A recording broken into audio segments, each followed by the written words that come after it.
간절하고 열렬히 외치는 소리를 가리켜서 부르짖음이라고 씁니다.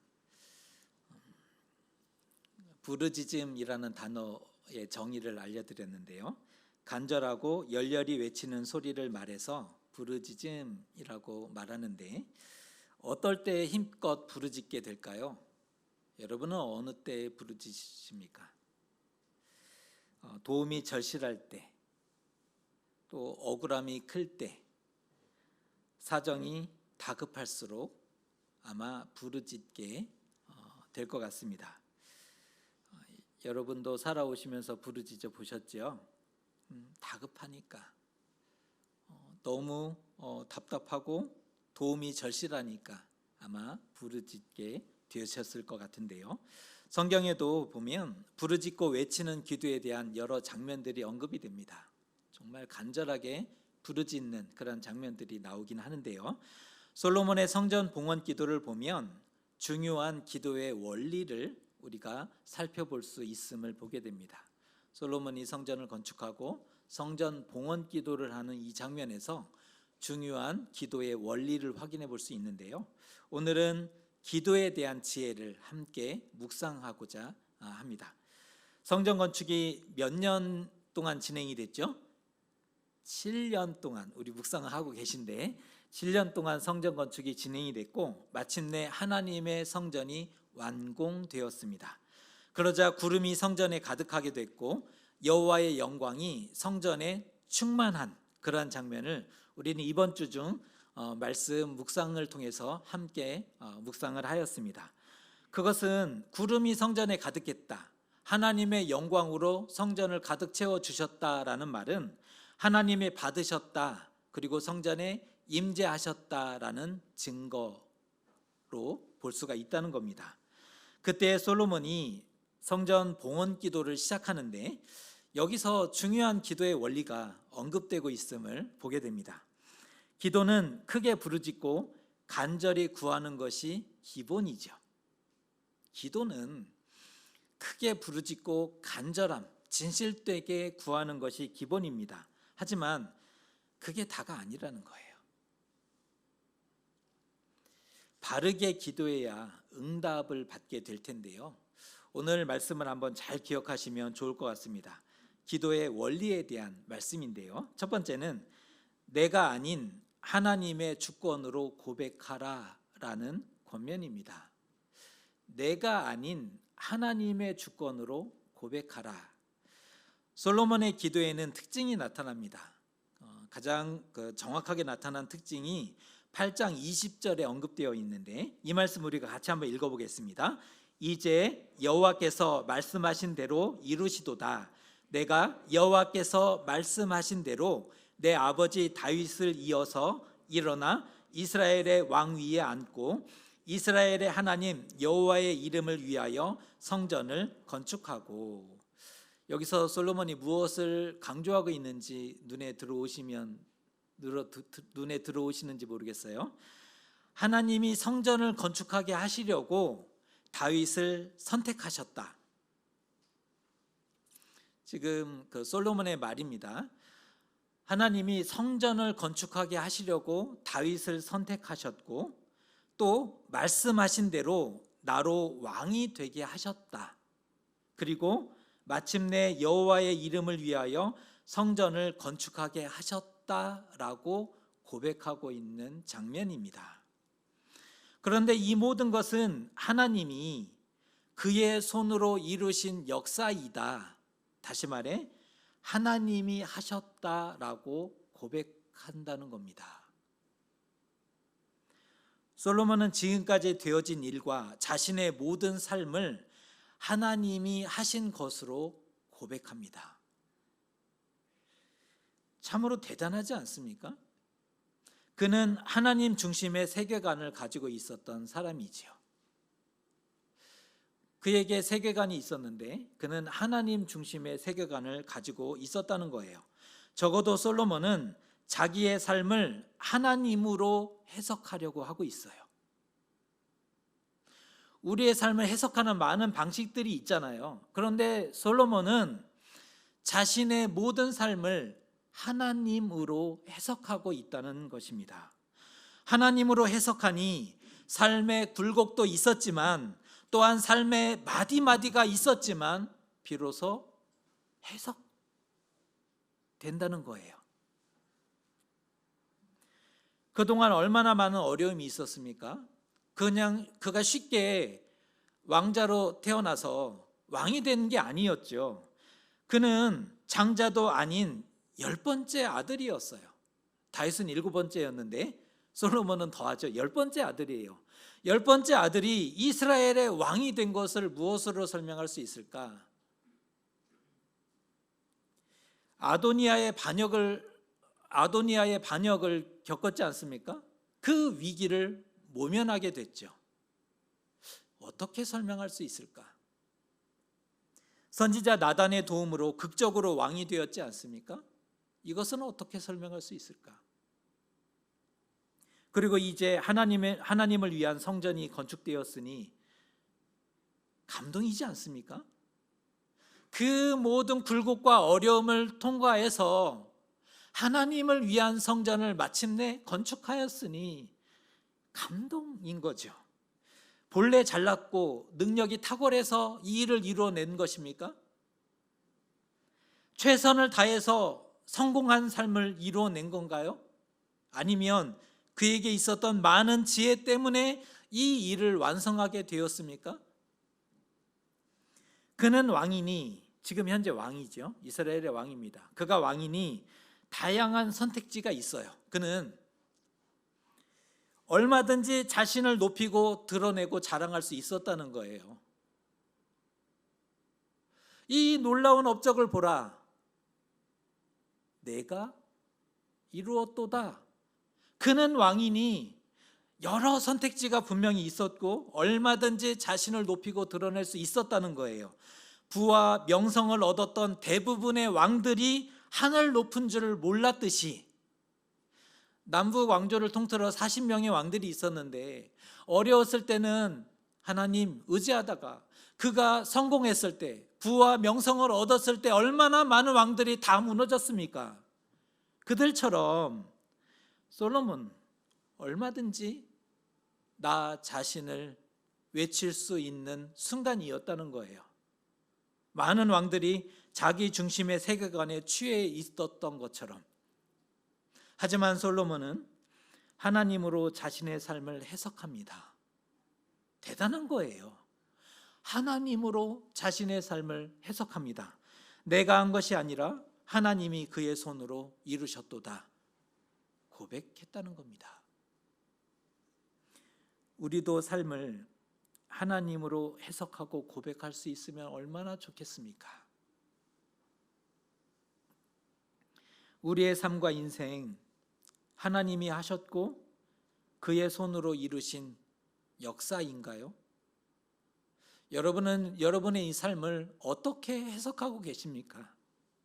여러분의 삶이 진정 하나님이 하신 것이고 그의 손으로 이루신 역사라고 생각하시느냐?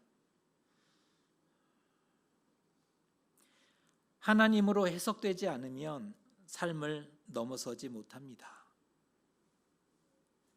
이 말이 이해가 되셔야 되는데 하나님으로 해석되지 않으면 삶이 넘어서지 못해요. 삶이 상처가 된다는 뜻입니다. 자신의 삶이 상처로 남아있게 된다는 거예요. 하나님으로 해석하지 못하면. 지금까지의 삶을 힘겹게 이어왔고 야곱처럼 험악한 세월을 보내왔는데 야곱이 그렇게 고백했죠. 내 나그네 삶이 비록 짧으나 험악한 세월을 살아왔습니다. 그것처럼 우리 역시 우리의 힘겨운 삶을 이어왔고 야곱처럼 험악한 세월을 보내왔는데 그래서 많이 아팠고 많이 어려웠는데 하나님이 왜 내게 그러시는지 답을 찾지 못해 너무나 고통스럽지 않습니까? 왜 이런 길고 긴 고통 속에 놓여야 하는지, 하나님이 대체 나한테는 왜 그러시는지 해석되지 않으면 우리는 얼마나 답답하고 힘든 시간을 보내야 하는지 모르는 겁니다. 감사는 고사하고, 그런 상황에서 어떻게 감사할 수 있겠어요? 감사 안 되죠.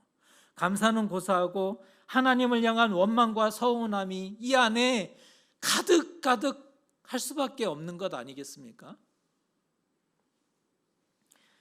도무지 상처가 아물지를 않아요. 시간이 지난다고 해결되는 게 아니거든요. 그 상처는 아물어지지 않아요. 아물만 하면 상처를 건드리고 다시 덧나요. 이제 좀 지나갔다 싶었는데 또다시 상처가 건드려지고 덧나게 되죠. 나흘만 하면 간질간질 그 가려움을 참지 못하고 끝내 다시 들춰보지 않습니까? 우리의 이 나쁜 손버릇이 간질간질 이 마지막 그 순간을 이겨야 되는데 끝내 들춰보잖아요. 맨날 제자리죠. 맨날 제자리예요. 우리에게는 깊은 상처와 아픔이 있습니다. 이렇게 우아하게 괜찮은 것처럼 미소를 짓고 있고 하나님 앞에 예배하고 있지만 우리의 삶을 돌아보면 우리는 상처와 아픔이 가득한 사람들입니다. 하지만 솔로몬은 달랐다는 거예요. 하나님으로 해석하고 넘어서고 있어요. 하나님으로 해석해요. 그리고 그 힘겨웠던 삶을 넘어섭니다. 그리고 감사로 승화시키죠. 고백하고 있는 거예요. 하나님이 도와주셨다. 그 지혜를 우리도 배워야 되지 않겠습니까? 하나님 중심의 세계관, 하나님이 하신 일이고 주의 손으로 이루셨음을 고백할 수 있다면 얼마나 좋을까? 우리도 하나님이 하셨다, 하나님의 손으로 인도하셨다라고 고백할 수 있다면 얼마나 좋겠습니까? 하나님으로 해석하고 삶을 넘어서시기를 축복합니다. 그럴 때 오늘을 살아낼 수 있고 내일을 바라볼 수 있게 되는 것입니다. 나는 하나님의 것입니다. 나는 하나님의 것입니다. 하나님의 도우심이 없이 살 수 없습니다. 하나님이 아니면 도울 자 없습니다 라는 고백, 하나님이 하셨음을 고백하며 응답과 구원을 받으시는 저와 여러분 되시기를 축복합니다. 두 번째 기도에 대한 원리는 기도할 때 부르는 하나님의 이름을 되찾자라는 권면입니다. 기도할 때 부르는 하나님의 이름이 있어요. 기도할 때 부르는 하나님의 이름을 되찾자라는 권면이 두 번째인데, 여러분은 하나님을 어떤 이름으로 기억하고 계십니까? 우리가 알고 기억하고 있는 많은 이름들이 있지만 대부분은 세상을 창조하시고 다스리시는 전능자 하나님을 우리는 알고 있습니다. 창세기에 나오는 하나님이죠. 그런데 기도할 때 부르는 하나님의 이름은 따로 있다는 거예요. 혹시 아셨습니까? 기도할 때 부르는 하나님의 이름이 따로 있다는 사실을 처음 들어보셨? 그 이름을 아는 자는 기도와 응답이 다르죠. 그 이름을 알고 기도하는 사람은 그 기도와 응답이 달라요. 그만큼 중요한 부분인데 우리는 그렇게 신앙생활을 오래 했어도 그 중요한 것을 알지 못했다는 거예요. 놓치고 걸어왔다는 겁니다. 기도할 때 부르는 하나님의 이름은 여호와입니다. 출애굽기에 나왔던 여호와 이름이 기도할 때 부르는 하나님의 이름입니다. 여호와 또는 야훼라는 이름의 뜻은 자기 백성에게 가까이 하기 위해 언약을 맺으시고 함께 걸어주시는 하나님이라는 뜻입니다. 자기 백성에게 가까이 하기 위해 언약을 맺으시는, 스스로를 구속하시는 분인 거예요. 자기 백성에게 가까이 하기 위해 언약을 맺으시고 함께 걸어주신다라는 뜻이 여호와 야훼라는 이름인데, 이스라엘이 출애굽할 때 모세에게 찾아오셨고 모세와 함께 애굽으로 내려가셨고 이스라엘을 출애굽하고 그들과 언약을 맺으셨을 뿐 아니라 광야에 40년의 시간을 함께 걸어주셨던 분이 여호와인 겁니다. 여호와 하나님은 백성과 떨어질 수 없고 백성과 함께 있음으로 존재하시는 분이죠. 여호와 하나님은 백성과 함께 있음으로 존재할 수 있는 분인 겁니다. 만일 백성의 고통과 아픔을 외면한다면 그것은 여호와가 아닌 거예요. 왜? 여호와는 백성과 함께 살아가고 그 아픔을 품어주시는 하나님이 여호와이기 때문에, 그런데 백성의 아픔을 외면하고 모른 척 한다면 결코 여호와가 될 수 없는 겁니다. 그렇다면 어떤 이름을 부르며 기도해야 될까요? 여호와. 이거 아세요?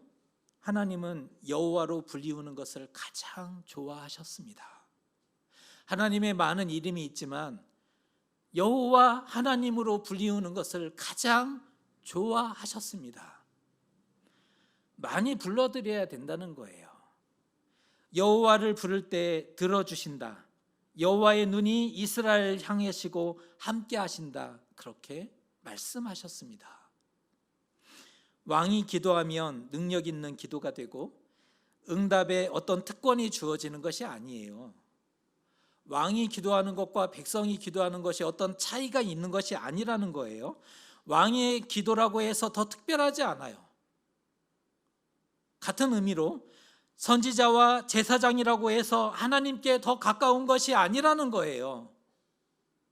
왕의 기도는 뭐 특별하고 선지자의 기도, 제사장의 기도는 뭔가 다른가? 아니라는 거예요. 여호와의 이름을 부르는 자의 기도가 특별한 것이고 응답에 가까운 거예요. 왕의 기도가 특별한 게 아니고 여호와의 이름을 부르는 그 기도가 특별하다. 그리고 그 기도가 응답에 가깝다라는 겁니다. 왜냐하면 백성들과 함께 거하시고 필요를 아시는 여호와 하나님이 가장 합당한 것으로 함께 주실 것이기 때문입니다. 만일 응답과 구원을 원한다면, 지금 우리에게 응답과 구원이 절실하다면 여호와의 이름을 부르십시오. 여호와의 이름을 부르며 기도하셔야 합니다. 여호와여, 나를 도와주소서. 주의 백성 이스라엘을 도우셨고 함께 하셨던 여호와 하나님, 부족한 나에게도 함께 해주시고 나의 삶을 붙잡아 주십시오라고 기도하셔야 된다는 겁니다. 여호와의 이름을 많이 부름으로, 하나님이 가장 좋아하시는 여호와의 이름을 많이 부름으로 응답과 구원을 받으시는 저와 여러분 되셨으면 좋겠습니다. 세 번째 권면은 기도의 원리입니다. 세 번째, 성전을 향하여 기도하라. 첫 번째, 두 번째는 이해가 되실 것 같아요.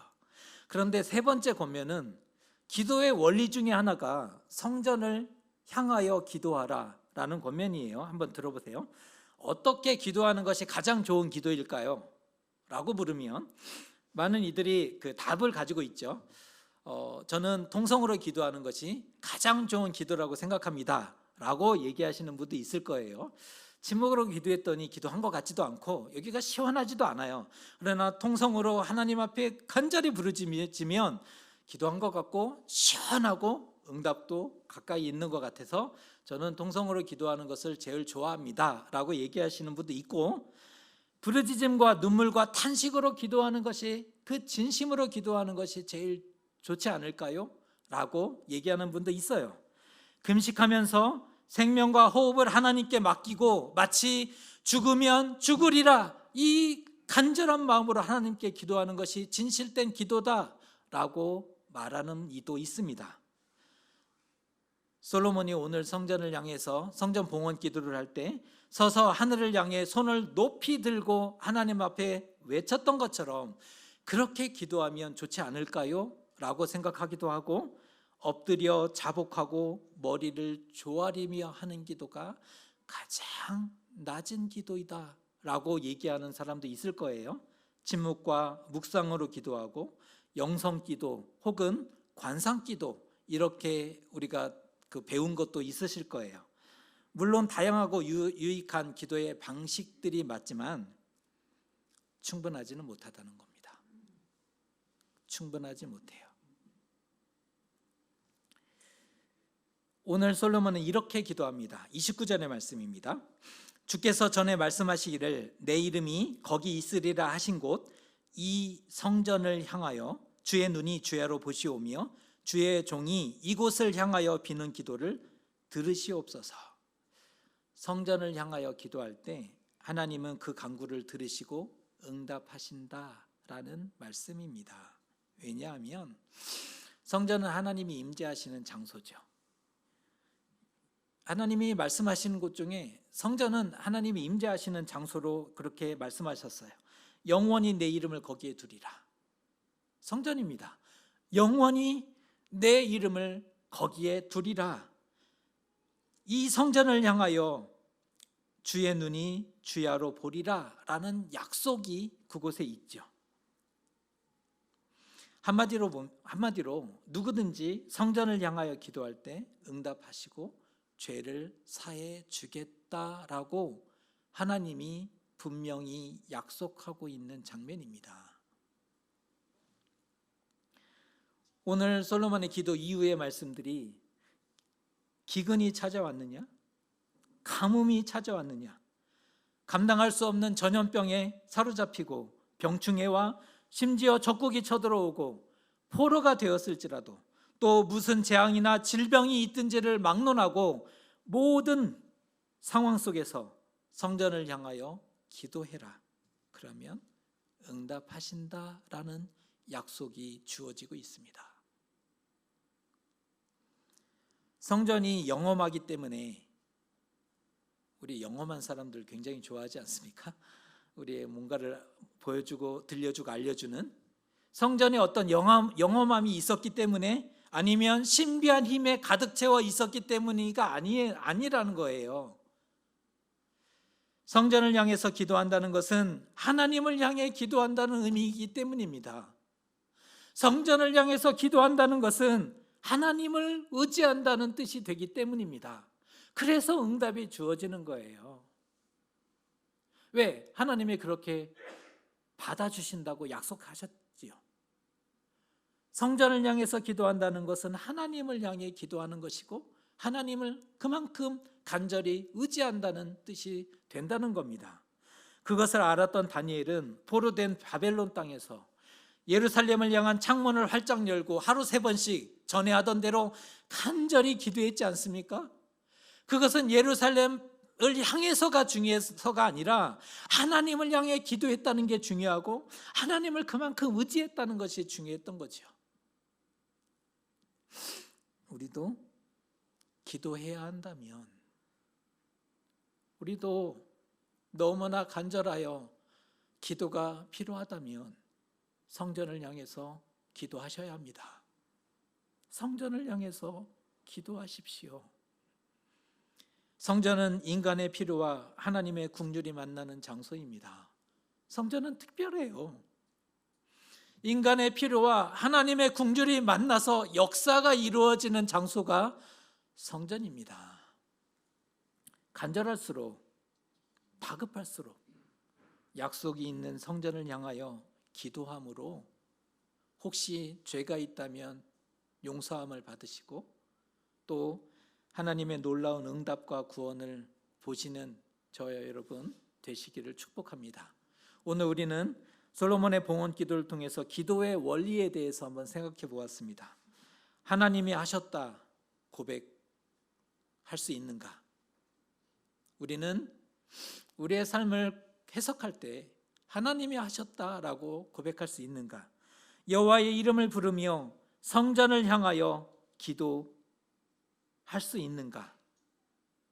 그런데 바로 이것이 최고의 부르짖음과 비는 기도가 되는 것입니다. 목소리가 큰 것이 부르짖는 기도가 아니에요. 울부짖는 것을 부르짖는 기도라고 말하지 않아요. 우리는 목소리가 크고 울부짖으면 하나님께 부르짖는 기도를 바르게 했다라고 생각하지만 그것이 부르짖는 기도가 아니라는 거예요. 바르게 기도해야 응답과 구원에 가까울 수 있습니다. 우리는 누구보다 기도 제목이 많은 사람들이죠. 왜 그런지 모르지만 우리는 누구보다 기도 제목이 많은 사람들입니다. 하나님이 도우셔야만 살 수 있는 존재 아닙니까? 여러분 안 그러세요? 하나님이 도우셔야만 살 수 있어요. 세상에 보면 믿음 좋은 사람도 참 많더라고요. 세상에 보면 똑똑한 사람들도 참 많아요. 그런데 우리는 하나님이 도우심이 없으면 안 되는 사람이에요. 하나님이 돕지 않으시면 단 하루도 버텨내고 살 수 없는 그런 존재이지 않습니까? 기도의 원리대로 바르게 기도함을 통해 놀라운 응답과 구원을 받으셨으면 좋겠습니다. 함께 예배하는 우리 교우들, 우리 식구들, 바른 기도를 통해서 하나님의 응답과 그 놀라운 구원을 눈으로 보고 우리의 입으로 고백하고 하나님 살아계시구나, 하나님 나를 사랑하시는구나를 고백하는 올 한 해의 걸음이 되시기를 주님의 이름으로 축복합니다.